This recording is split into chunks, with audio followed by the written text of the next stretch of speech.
What's going on, guys? Welcome back to the channel. This is ASA's Pixel Studio. It's another retouching tutorial. So today we'll be focusing on how to retouch your images. Retouching always follows the same procedure, step-by-step process, except you want to do something different. So if you can get the whole idea of how to retouch, you are going to know that it's the same procedure. So let me quickly show you some step-by-step process and technique you can use in retouching your images.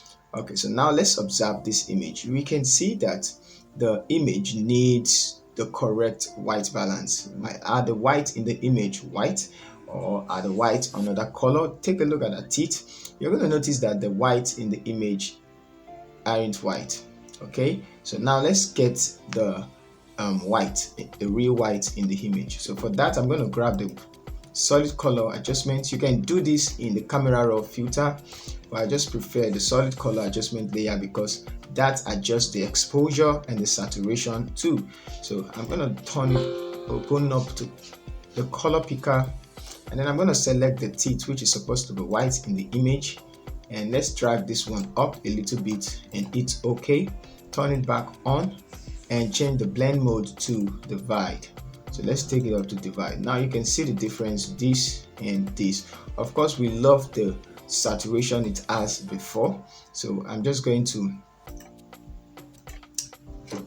go inside and take it all the way up just a bit. And then I'm going to grab the hue and saturation just because I love the color it has before. I'm going to clip it in and I'm going to take this downwards back, and it's going to have that. So now once you do that, you can go ahead, go inside the color picker, and you can bring it down if you want to still increase the lightness a bit. So just mind you need to notice our face. So I'm just going to take it down till we have something brighter, and this should be fine.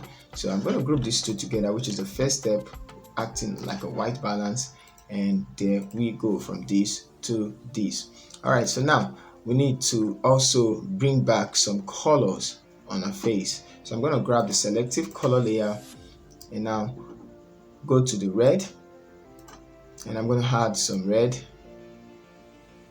and I'm going to add some yellows. I'm going to go to the yellows. I'm going to add some yellows, something like this, and I'm going to add some red as well. So I'm just doing a little bit color grade to bring back those colors. Now let's see, maybe their color variation. So for us to check if there are color variation, I can see some places are saturated, some places are not. Okay, so I'm just going to grab the hue and saturation and now go to select color range. So just because this side is saturated while all the side are saturated, I'm going to select those places, hold down shift, select more of those places till we get so increase the fuzziness to, okay, so like that, and I'm keep selecting and take back the fuzziness a bit. Let's bring it up. All right, so now that we have that place, let's leave it at 9 and it's okay. Now it's going to make a selection on the mask, so now we can actually increase the saturation of those places, not too much, just a bit, and there we go. You can see the saturation of those places now matching that of the body, and something like this. So we have before, which is white, you can see, and after, which is the same with the hand. You can notice that from the hand, white, and then boom. All right, so now that we have some colors, we can still go ahead and take the hue and saturation again and go to select color range, and let's pick the side which are not selected here, around there. Let's look for another place like this side. Okay, so those places, I'm going to take it up a bit and it's okay. And now we're going to go to the saturation and increase the saturation again. This is color correction we're trying to do. So once you do that, you notice that all the image looks the same. All the skin tones now look as the same saturation, and you can bring it backwards or forward to make it look. So I'm just going to leave it at 0, and if you want to maintain the lightness also, you can take it back a little bit. And now I'm going to group all this together for color correction. So now we can whiten the teeth. So for us to whiten the teeth, we need to make a selection of the teeth alone. So let's go ahead, grab the solid color adjustment, hit OK, turn it off, and now I'm going to make it visible. Turn it on and Ctrl I to invert the mask.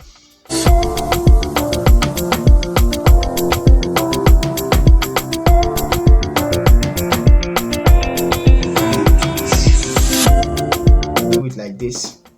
Create a curve layer and then grab the mask, hold down Alt and drag it. That is the layer of the solid color layer, and it's OK, yes, to replace it, and then you're going to turn it off, and then I can delete this. So once you open up the curve, you're going to see that the curve have just the information of the teeth alone. You can brighten it up, you can brighten it, darken it, brighten it up and darken it. So I'm just brightening it up a little bit. And now also let's go ahead and grab some hue and saturation adjustment layer, and I'm going to grab the mask to drag it on top and it's OK. And this time around we can go ahead and desaturate. So take it backwards to desaturate the teeth.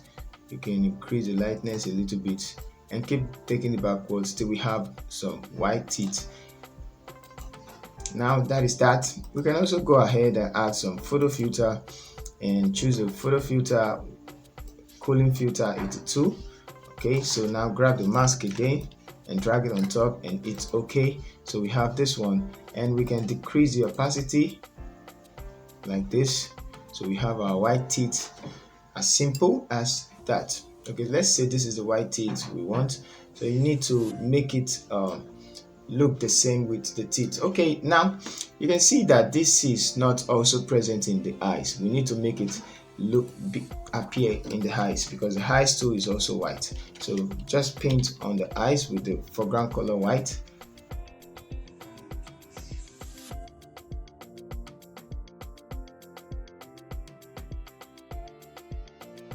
Alright, so the next thing we're going to be doing is to create a stem visible layer. Ctrl Shift Alternate E, and then we can do some frequency separation to get a smooth skin and the rest.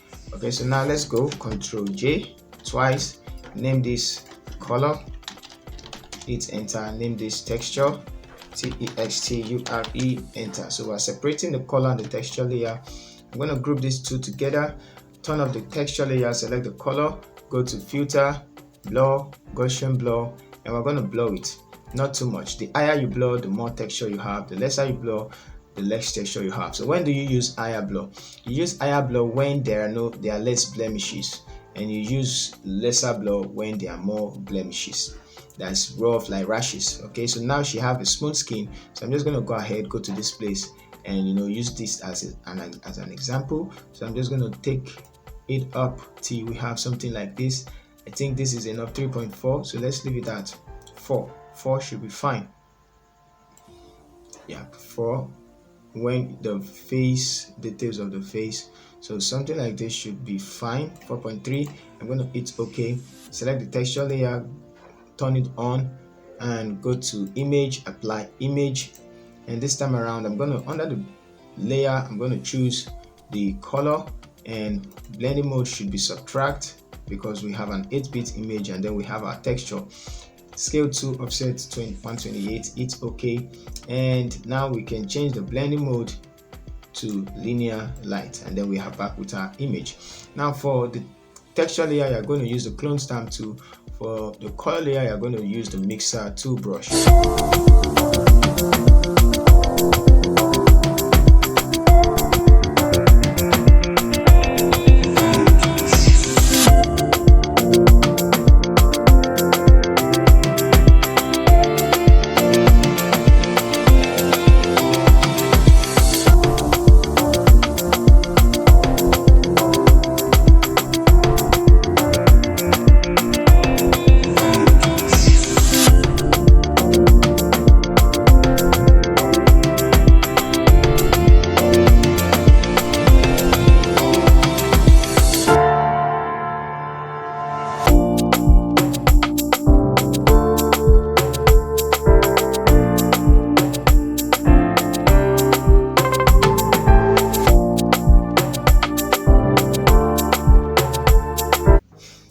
so we're done with the frequency separation, and what we need to do now is to work on the air. So I'm just going to grab the create the stem visible layer, Ctrl Shift Alternate E to create the stem visible layer, and I'm going to brighten up the eyes a little bit. So let's go ahead, grab the solid color adjustment, turn it off, double click and select the eyes instead. It's okay, turn it back on, Ctrl I to invert the mask, and I'm going to paint on the eyes to bring back. So just select the mask and select the mixer, the brush, normal brush tool, and paint on the eyes.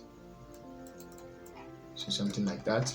And you can as well take it up a little bit and change the blend mode to divide, like I said. So we have this to brighten up that, and make sure it tallies with the teeth. So the best way to see it is to see it from far.